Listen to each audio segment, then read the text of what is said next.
प्रातः स्मरामि गुरुतत्त्वमखण्डबोधम् श्रोत्रं श्रुतेरथ मनो मनसो गिरो वा चक्षुर्न वागपि मनोऽपि न भासयेत् भान्तं तमेव मनुभाति चराचरं वै प्रातर्भजामि गुरुरूपमनन्तमोदम् यल्लेशलेशत इमे नरदेवदैत्याः कन्यायतिश्च लभते परिशान्तचित्ते तेनैव मोदितमहो भुवनं समग्रम् प्रातर्नमामि चरणं हि गुरोस्तु सत्यम् यन्मूलजीवनलया निखिला हि लोकाः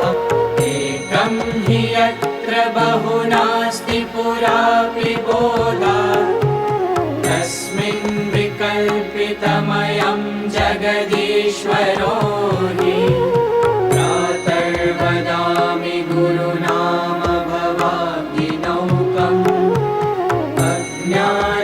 अज्ञानतज्जहरणं भजतां जनानां माङ्गल्यधाम सततं परिकीर्तनीयम् नाम्ना वशीभवति येन सदैव नामी प्रातर्जपामि गुरुमन्त्रममोघशक्तिम्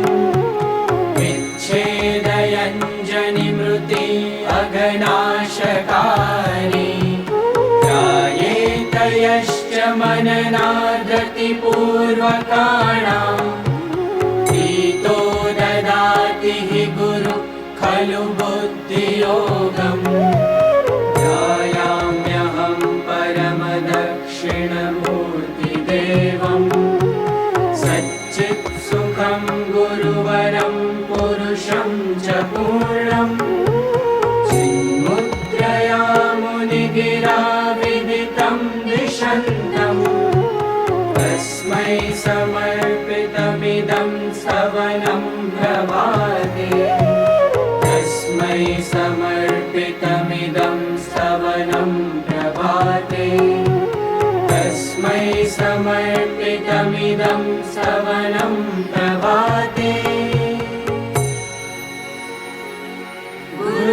गुरुपादाम्बुजं ध्यात्वा नत्वा भक्त्या पठेन्नरः पुण्यं स्तोत्रमिदं प्रातः गुरुस्तस्य प्रसीदति ज्ञानामृताभिषेकेण द्रष्टारं दर्शयत्यथा श्रद्धामेधायुतो विद्वान्